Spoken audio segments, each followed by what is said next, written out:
Man, it's low-key lockdown. I'm back with another video today, man. Today we're gonna be breaking down that Jack Della Maddalena fight with Islam Makhachev, man. Look, bro, it's a very, very, very, very interesting matchup. I've been doing a lot of research, lots and lots and lots of research. You know what I'm saying? Lots of it. I've been doing days worth of research on this fight because it's so interesting and it's so many micro details that a lot of guys are missing. And I'm here to give it all to you, lay it down, know you're right. You know what I'm saying?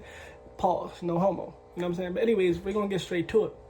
For one, man, the fight that we have to look at first is obviously the fight with Bilal versus JDM, right?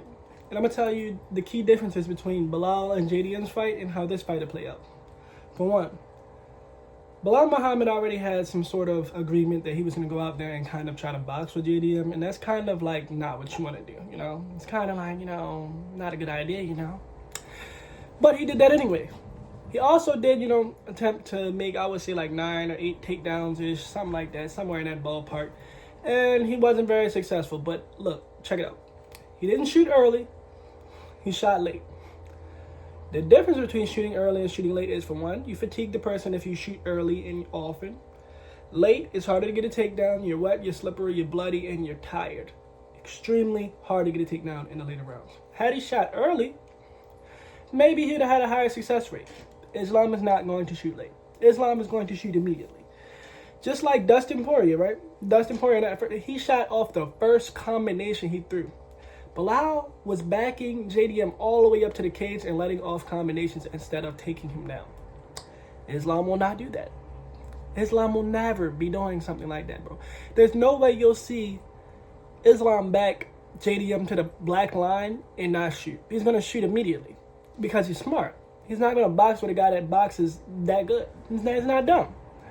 Bilal, you know, I feel like it was the fans that got to his head. They were saying, oh my God, he's so boring. We hate Bilal and and all this, man. I feel like y'all made him try to fight the way that y'all want him to fight, and that's why he lost, man. That's fucked up. Because he fed into y'all bullshit, you know what I'm saying? Y'all kept calling him boring, and then he wanted to go out there and prove he wasn't boring and lost. That's fucked up. But anyways, it is what it is. But I'm going to give y'all the road, though. Look, for one, he didn't shoot early. He didn't shoot often. And the difference between when Bilal shoots and when Islam shoots is when Bilal gets you down, there's no real threat of anything bad happening to you on your way back up. Now, with Islam, he has a wicked Darce choke, so you better watch how you get up, Renato Moicano. You better watch how you get up, Dustin Poirier. You better watch how you get up. You just got to watch yourself, period. You can't get up any kind of way. You can't just get up any kind of way because Islam will try to submit you. And you have to watch your limbs. You have to be very cautious of what you're doing at all times. You can't make any mistakes. So it's much more mentally draining and fatiguing to get up from an Islam takedown than a Bilal takedown because Bilal is not known for any sort of submissions. And Islam has submissions of all kinds. You know what I'm saying? And when he's on top of you, you got to worry about getting arm triangled. You got to worry about, you know what I'm saying, him setting up a triangle choke from the bottom, you know, from the top. You know, he's got a lot of tricky setups, bro. So when you're getting up with a guy who has no submission game, you can kind of get up how you want to. With Islam, you have to get up a very specific way or you're not getting up. And he has smothering top pressure. His top pressure is very, very smothered. He lays on you like a weighted blanket, bro. He's on top of you. All parts of his body are making all contact with all parts of your body, and he's weighing and draining on your body. He's very, very big right now. But that is also one thing that we have to consider, man. Islam is bigger than he's ever been. This may wear on his gas tank, which was already not that good anyway. His gas tank, as we've seen, once he goes into the 5th and 4th rounds of fights, it is pretty bad, actually. You know what I'm saying? Volkanovski was able to take him down in the 5th round. Volk. I'm not saying Volk has bad takedowns. He has great takedowns, but Islam shouldn't be getting taken down by Volk. I don't see how that should be happening. You know what I'm saying? Yeah, he was getting beat up in the 5th round. You know what I'm saying? He in the 5th round of the Dustin Poirier fight, it was nasty for him. He looked like he was exhausted, drained. You know what I'm saying? He looked like Umar versus Marab.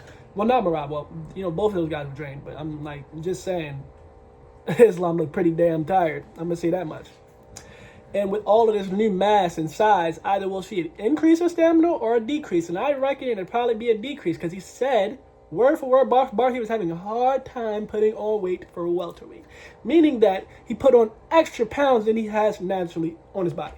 So that is one thing you also need to pay attention to. If this fight gets into the later rounds, Jack will most likely have an advantage, a deep one. I would say that much. I'm gonna say that.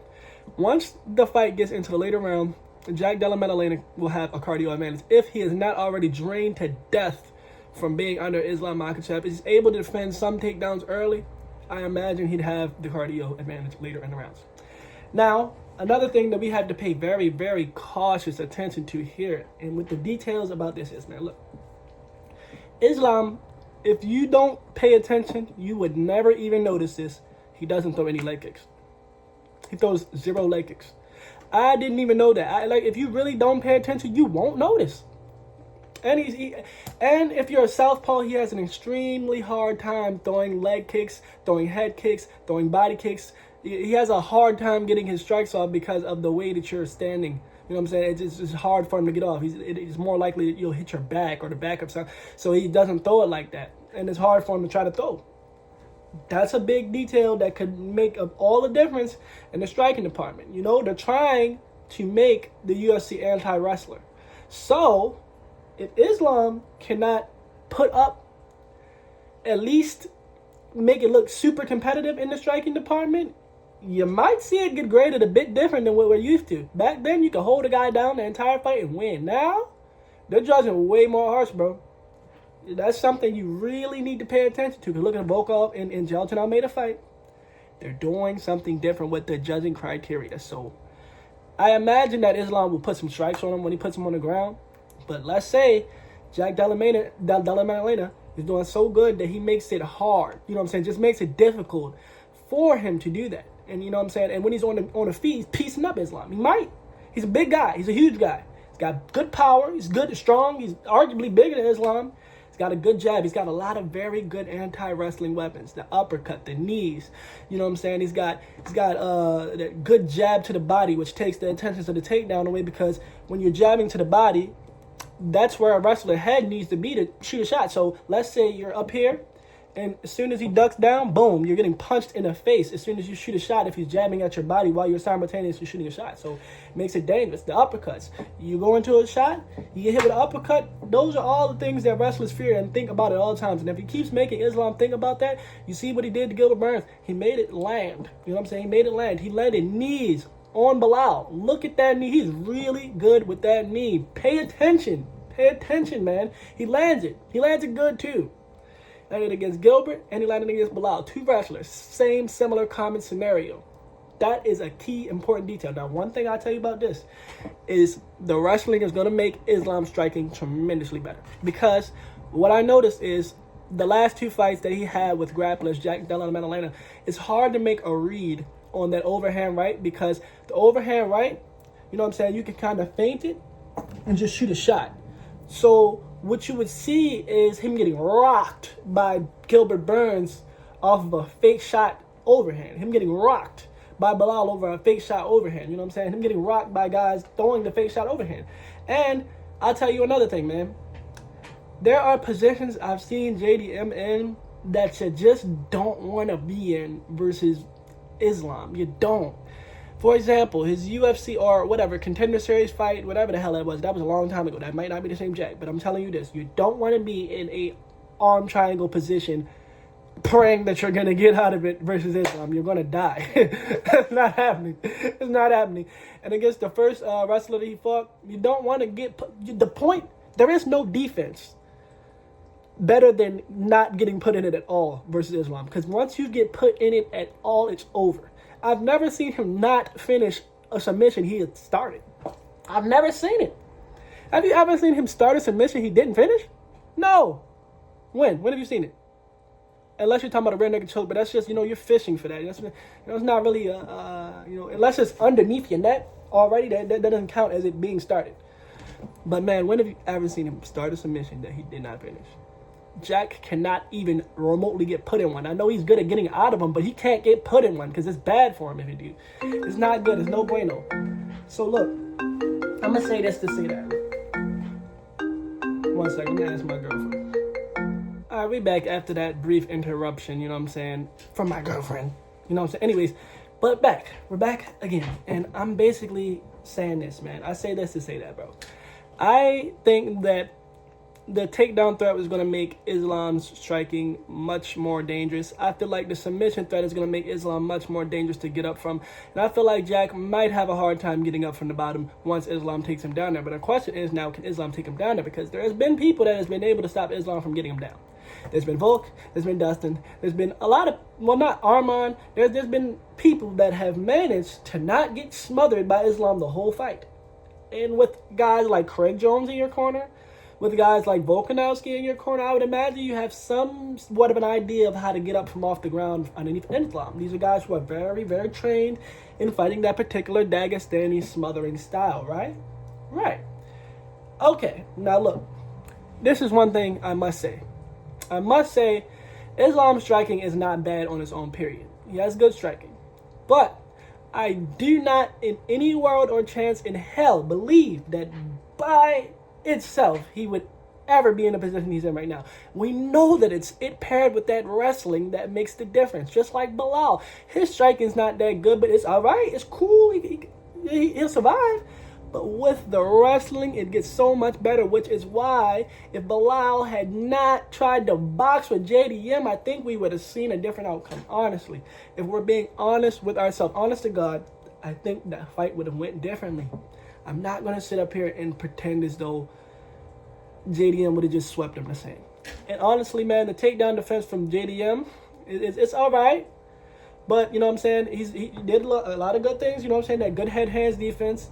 When he jabbed, he ducked under to prevent the takedown, you know what I'm saying, it kind of blocked him from doing it. It's called head-hands defense. DC broke it down while he was fighting. But anyways, look, man, I say this to say that, man, look. There's a lot of variables in this fight. A lot of them.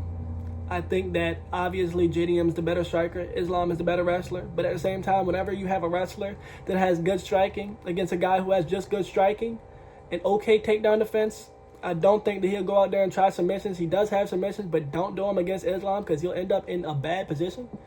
I honestly believe in my heart of hearts that Islam might end up actually maybe possibly outstriking him. I'm not saying outstriking him, no. I don't think that he'll go out there and try to strike with him. But I feel like he'll put so little time for JDM to be able to strike that he'll outstrike him. I think that he'll wrestle JDM so often that the only strikes that are landing are going to be from him because the threat of the takedown is so severe. I think that's what might happen. But at the same time, we got a guy that's big, strong. JDM is big, strong, resilient. If he puts this fight on the feet, if Islam can't get JDM down, he's cooked. He's cooked bad. I'm not going to lie. I'm not saying that Islam can't beat JDM, but I think there's a tremendous power difference. I think there's a tremendous just striking skill set difference. And oh shit, let me tell you one thing I also noticed. And this might be a prediction. You might could put this in your parlay, bro. The way that Jack Della Maddalena moves his head, don't be surprised if Islam head kick knocks him out.